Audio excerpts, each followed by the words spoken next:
Okay, so yesterday I spoke about what did I speak about? Delusion. Okay, states of perception, right? Um, Let me open this up real quick. Okay, so delusion. Okay, so states of perception. I believe addiction is a state of perception or belief systems, right? So I wanted to go a little further into that because that's how I feel I'm able to be more confident and have more self esteem, right? And it's a daily process, it's a daily struggle.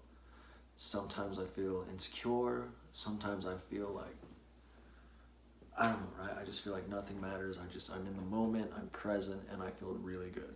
Um, and I think it has a lot to do with discipline and responsibility, right? Are you doing what you should be doing? Are you making good choices? Like, in order to have self esteem, you need to live with esteem, right? You need to do things that help you obtain esteem, right? Are you waking up early? Are you working or doing something beneficial, productive, right? Is your house a mess? Is your car a mess? Is your life a mess, right? Jordan Peterson, who is a political figure, basically, um, he says start with, and I've heard like Navy SEALs, I've heard military people say this, like, start with cleaning your room, right? If you want to change, if you want to do something, if you want to benefit people, start with cleaning your room, right? Because you need to get your life in order before you can get anything else in order, right? Kind of like the metaphor, is that what it is? A metaphor where you can't save someone else from drowning if you're drowning, right? You need to save yourself before you can help someone else. Otherwise, you both drown, right? It's not possible.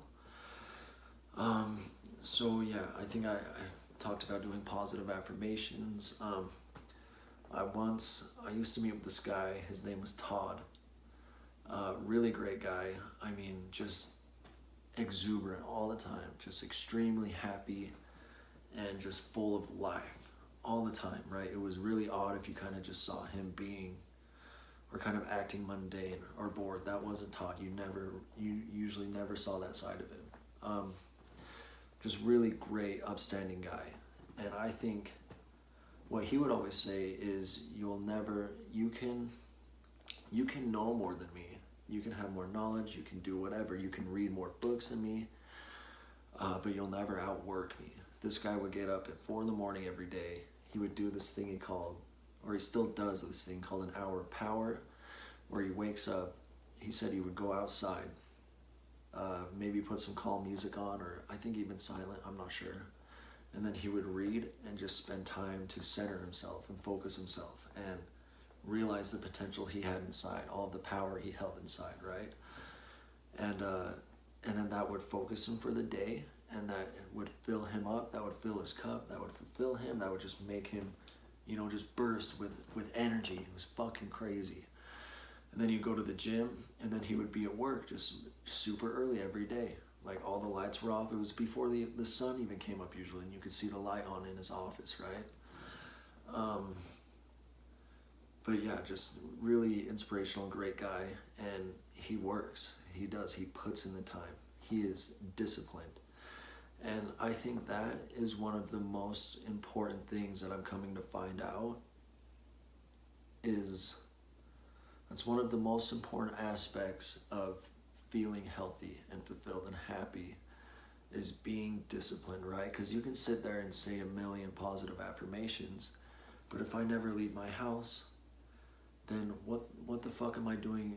What action am I taking to do something about it, right? I can sit here and say I believe in myself, but if I'm not challenging myself to do new things and to be different or anything like that, then what am I doing, right? I have no action to back up that. Okay, so action, changing thought process, and then putting it into work is very important, right? And I think that comes through having a structured day, having a plan, and staying disciplined in that plan, right? So instead of not doing anything or coming home after work, right, I will go to the gym, I'll clean, I'll make dinner instead of going out, right? These are just all little things that I feel like are building me up as a person because I'm becoming more self-sustaining, I guess, or I'm learning more that the more structure and the more disciplined you are, I feel like the more centered you can be and the more focused you are, right? So I'm living with more esteem. I'm doing things that bring more esteem, right? I'm making choices that are right, and I feel like I get highs off that. I feel like when I'm in a complicated situation where, like, say there's a girl, right? I went through this experience recently, right? There was this girl, and I could have slept with her,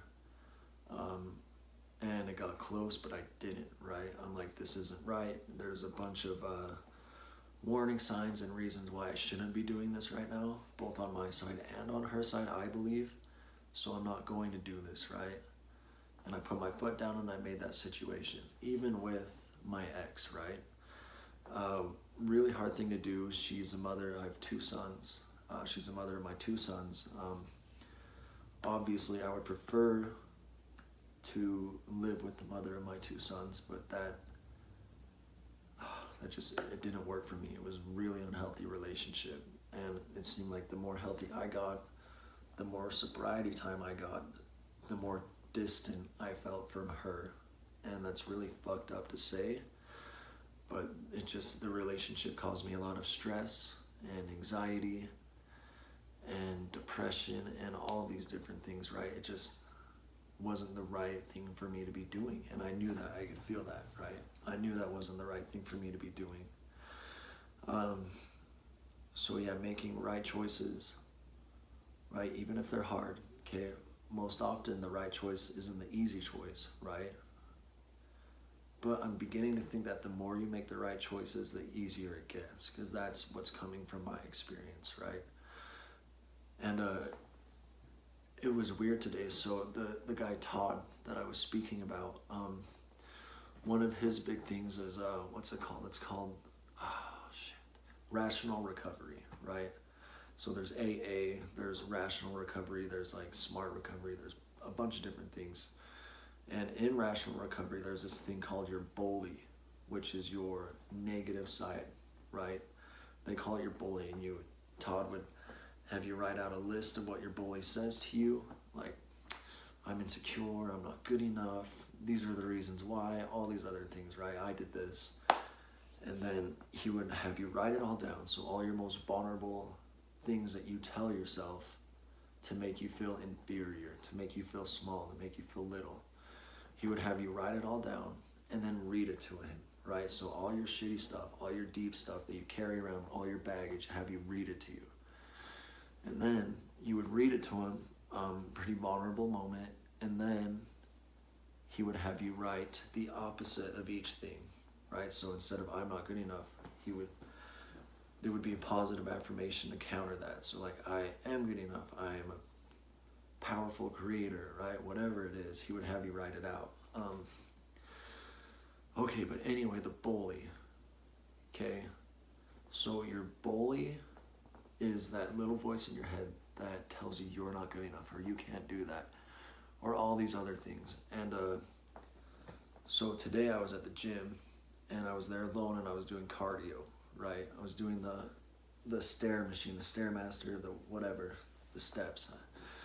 That can be pretty brutal, and I'm a big fan of Joe Rogan and David Goggins, right? And David Goggins, if you don't know who he is, he's this Navy SEAL who has just pushed his body beyond the limits of imagination, right? If you go and you look him up and you see things that he's done, it's fucking unbelievable, okay? He's an inspiration. And what I've heard him say is, I've heard him say a lot of things, but I've heard him say that he knows he came to believe in a soul or a higher power when he got so broken down physically from doing ultra marathons and things along those lines, and then the only thing pushing him was his soul, was that energy, right? And like, that's when he's a firm believer in that. So I think that's really cool, and that resonates with me. But he still has that, so he's pushed all these boundaries and he's done all this and he's still doing it every day. He still pushes himself like harder than most, like anyone else pushes themselves on a daily basis, right? He's just this really hardcore guy. And but he still says he gets that little voice in his head that says, you can't do that. Oh, you want to go on an 8-mile run today? Fuck no, you go 3 miles, right? No, just don't go. Don't do that. You can't do that, right? So that weak part of him that tells him he can't, he still has that. And everyone has that, right? It's the bully, it's the self-doubt, right? That's still there. But what you need to do, and this is what I heard him say, you need to acknowledge that part of you. You need to acknowledge that's there, that weak part of you that wants to hold you back. Or wherever it comes from, you need to see that, acknowledge it, and then push through it. And I don't know, like I've known that I have those self-doubt thoughts, and to kind of like identify them, okay, that's insecurity, or that's inferiority, or that's, you know, kind of label them, kind of take like a meditation way to it, of identifying the thought and letting it go, right? But today I really noticed it. I was sitting there, I was running, and I really pushed it today. Or I was on the stairs, and my head kept telling me like, okay, time to take a break. Like, you've been going a while now. And then I just noticed it. I'm like, oh, fuck that. Like, there's no way. My body can be pushed so much harder than what it is right now, but my mind is weak, right? My mind, that weak part of my mind is coming out, and it's saying, stop, take a break. Okay, but I just know what I'm saying is I noticed that self-doubt just creep into my head so many times. Or like, look at them, they're judging you, right? Why the fuck does that matter? It doesn't. What they think of me doesn't matter to me, because I know who I am, and I have integrity and everything else. So why am I sitting here letting someone else's opinion affect me? It was just silly stuff, right? Like that. And the more that I was able to notice it and acknowledge those thoughts creeping in, kind of identify like, oh, there's that self-doubt, there's that bully, right? Then I was able to let it go, right? Because you acknowledge it and you let it go. And I feel like doing that, and the working out and the endorphins were just able to trigger this like, this, you know, just this natural body high and this state of like euphoria. And it felt really good to notice it and to have that awareness during that. And to be making the choice, because I didn't want to go to the gym today. I was fucking tired. I came home and I'm like, fuck no, I'm not going. But I went anyway, and I'm really glad I did. And that just comes back to my point before of just making good decisions, having the discipline to follow through with it, and the most important, right, is living with 100% accountability, responsibility, and integrity. Okay, as long as you have that with yourself, that's all you need to make it through, right? Don't avoid shit. Don't be a pussy. Don't acknowledge thoughts. Sometimes shit's hard. Sometimes you just gotta trudge through it, right? But just strive to be the best you, right? I believe everyone has greatness inside of them. Everyone. Every single fucking person. Even me, right? I believe everyone does. You just need to fucking tap into it, right? You need to figure it out. You need to realize it. You need to become aware of it, instead of giving into society standards of who makes the most money, who drives the nicest car, who has the fucking fittest body, right? All these things, right? It doesn't matter, okay? Because you have it. Everyone does.